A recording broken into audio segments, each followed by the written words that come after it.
Every entrepreneur hears the same two objections, and they always come down to time and money. How long is it going to take for me to see results? Or, oh wow, I didn't think it was going to cost this much to work with you. Sound familiar? Of course they do. I'm almost certain that you've heard these before and even said them yourself. You're not alone. But here's something you may not realize. Objections aren't just something to overcome. They're open windows into your audience's fears, doubts, and desires. Take Cynthia, for example. A full-time middle school teacher and wellness coach, Cynthia had a passion for helping others transform their lives through yoga, healthy eating, and mindfulness techniques. In our first conversation, she said, "I'm not quitting my teaching career. I have 8 years until retirement. I earned that money and I want it all. Can you help me sell out my group program and retreat? And how long is it going to take?" I remember sipping my latte, looking at Cynthia and saying, "About 2 years." "Why so long?" she asked, surprised. My reply was simple. I only teach sustainable business growth strategies. You started by saying you have no desire to leave a demanding career. You're going to build a business that earns 3 times your salary around it. You have a wife and 2 kids. You need to plan on at least 2 years to see the results you desire. I was honest. Cynthia was selling $2,000 one-on-one coaching packages, but the constant hustle left her drained. Every attempt to launch her $5,000 group program failed. Her audience kept opting for her one-on-one offer, leaving her stuck in a cycle of overwork and frustration. And although she kept hearing the time and money objections, here's the truth. Neither time nor money was the real problem. Today, I'm not only going to tell you what the real problem was, but I'm also going to show you how Cynthia finally got her first $300,000 year. It's time to tap in to another episode of Big Profit Energy. Welcome to the Big Profit Energy Podcast. I'm your host, Kim McCarter. Now, I'm going to give you a heads up. This is not your average business talk podcast.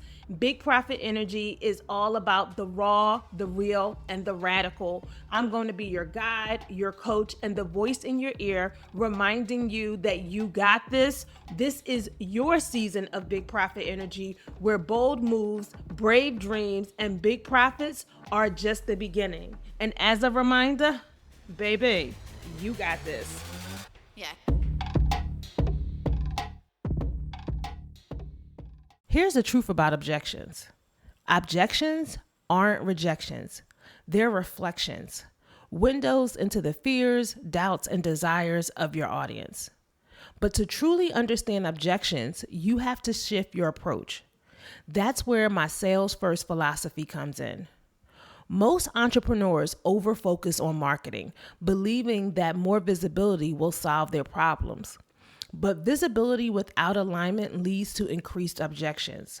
Sales first thinking flips the script. Instead of focusing solely on attracting leads, you prioritize creating offers and messaging that align so deeply with your audience desires that objections start to dissolve before the sales call even happens. You may be wondering why we need to focus on sales first.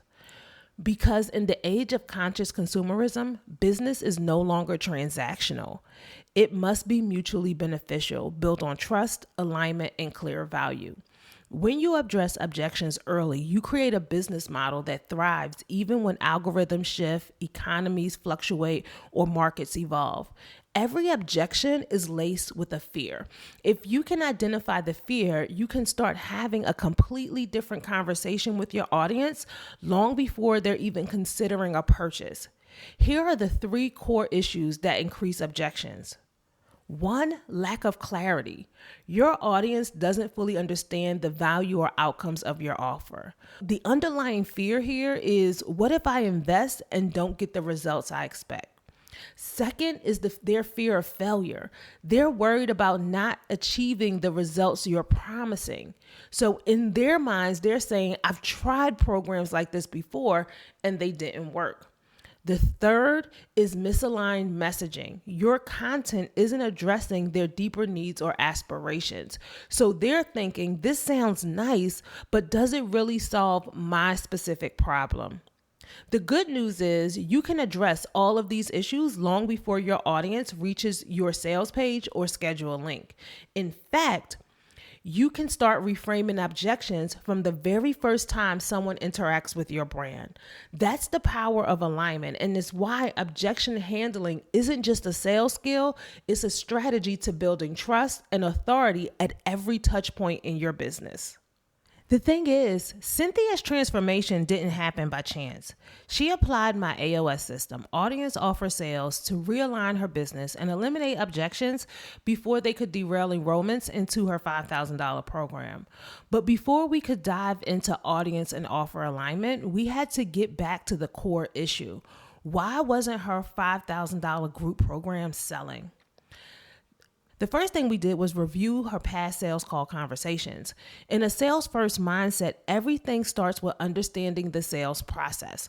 For Cynthia, this meant reviewing her sales conversations, both recorded calls and notes, to uncover the reoccurring objections her potential clients face. She believed the primary objections were about time and money. I can't afford it. I don't have the time for the retreat. But by analyzing her conversations, we realized something deeper. It wasn't about affordability or scheduling. If her clients were willing to pay $2,000 for a 6-week one-on-one coaching program and often stayed for up to a year, they had the financial means.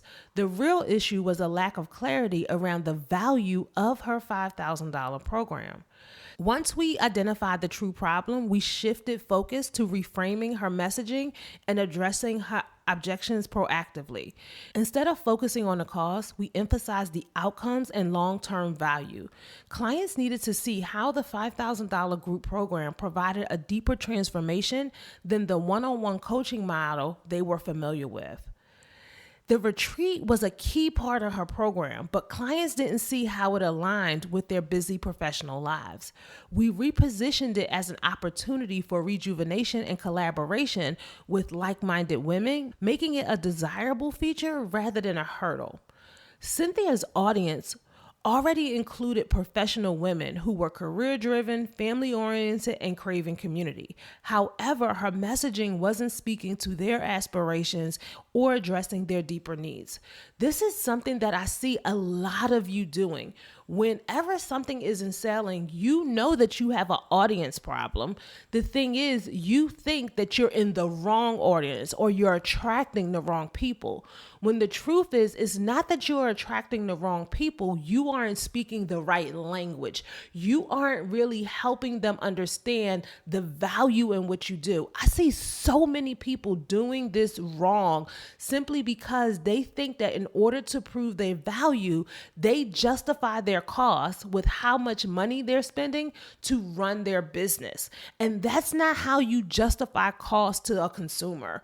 Consumers are now buying from brands who meet their values. So you have to make sure and get back into the basic idea of what's in it for me.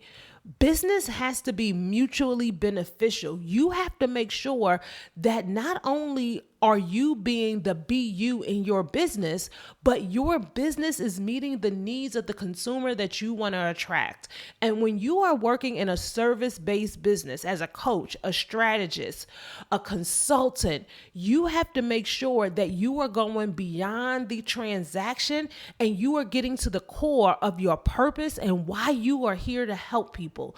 When you can get to the core of that purpose and then you can see their transformation through their eyes 6 months from now, 12 months from now, 5 years from now, and the part you played in their journey, everything will shift for you. When it came to Cynthia, we did 2 very specific things. One, we shifted her content to specifically target the busy professional who wanted to be a part of a supportive community. This wasn't about going after a new audience. It was about reframing her messaging in a way where those people raised their hand immediately. The second thing we did was, instead of pitching the program as just a series of coaching sessions, we framed it as if it was a team-like experience. These women, who often led teams in their careers, would now have the chance to collaborate, share, and grow in a community of peers. Then we started focusing on the difference between her offer and her product. Cynthia's product was a transformational group coaching program, and it was solid. Her results spoke for themselves. Clients were staying with her for nearly a year. The issue wasn't the product itself, but how she framed the offer. To bridge the gap, we focused on presenting clear outcomes. We clarified the transformation clients would experience, from achieving wellness goals to cultivating balance and community. Then we started making sure she was building trust with messaging shifts. Cynthia's content began to address objections directly. She shared stories of past client successes, broke down the benefits of the program, and positioned the retreat as a critical part of the journey. By aligning her audience, offer, and sales strategy, Cynthia transformed her $5,000 group program into a sought-after experience. She eliminated objections before they arose, making it easier for her audience to say yes. With these shifts, Cynthia didn't just sell out her program. She scaled her business to $300,000 a year without burning out or leaving her teaching career. If you're ready to turn objections into opportunities, here's how to get started. First, you want to identify your audience's fears. Every objection is a window into your audience's mindset. Review the most common objections you hear and ask yourself, what fear might be driving this response? What does this tell me about my audience's priorities? Understanding these underlying fears allows you to address the real issues behind their objections. Next, you want to make sure you address objections in your content. Your content is your first sales conversation. Use posts, videos, and emails to speak directly to your audience's fears, offering solutions and proof points that build trust. For example, share a case study or a client testimonial that highlights how you've successfully guided someone through a similar concern. Yes, we love the one or two sentences that beautify you. Oh my gosh, Kim was such an amazing coach. She helped me, yada, yada, yada, yada, yada, right? You will notice that over the last 3 or 4 years, I've taken those 2 or 3 sentences that people have said, and I've turned them into beautification moments, not to benefit me, but to show you how you can become what's possible, how you can become the next success story. And I haven't done that by just sharing their words, but giving you their transformation from my perspective. I decree and declare that if you should do this, you will see a great shift in the work that you are doing. Every testimonial that you have is a potential to be a case study, simply because you know the shift that that person went through. You remember the coaching call. You remember the step that they got hooked up on. You remember the thing that you had to clarify, the pivot that they had to make, and you understand what that looks like from the expert's point of view. Start sharing testimonials from your perspective versus the client's. The next thing that you want to do is make sure that you reframe your messaging. Position your offer as inevitable, not optional. Your audience needs to see your offer as the natural next step in their journey. You want to make sure you're focusing on the outcome, what transformation they will receive, the aspirations, how does this align with their deepest goals, the messaging, speak to where they want to go, not just where they are today. When you reframe your messaging around transformation and alignment, objections begin to dissolve before the sales conversation even happens. Imagine building a business where I can't afford it or I don't have the time are no longer barriers to your growth. That's what happens when you master objection handling, and it's exactly what Cynthia did to scale her business to $300,000. And let me also add this. It didn't take her 2 years to do it. In fact, she had her first $300,000 year about 14 months into her journey with me. Objections don't have to be obstacles. They can be opportunities to build trust, align with your audience, and create offers that feel irresistible. Are you ready to do the same? Because if you are, I want you to know and understand that Self-Made Success System is here to guide you. I hope Cynthia's story is a blessing to you. I hope that you are actually able to take a couple of things that I shared in today's episode and turn it into something amazing. I shared things in this episode that you can implement and you can start right now, right here today. If you didn't get a chance to take notes because you're listening to me in the car or out on your walk, don't worry. Go to the show notes, hit the link so that way you can see the full article on how to master objections. You can learn how to apply and work with me in Self-Made Success System. Listen, I want you to remember that you got this. I'll see you on the next episode. Yeah. And that's a wrap for today's episode of Big Profit Energy. I want you to remember your power and success are in your hands. Keep channeling your main character energy and don't forget to manifest your dreams into reality. Until next time, stay empowered, stay inspired, and keep igniting that big profit energy. Be sure to hit subscribe for more and let's keep this energy flowing. I'll see you on the next episode of Big Profit Energy.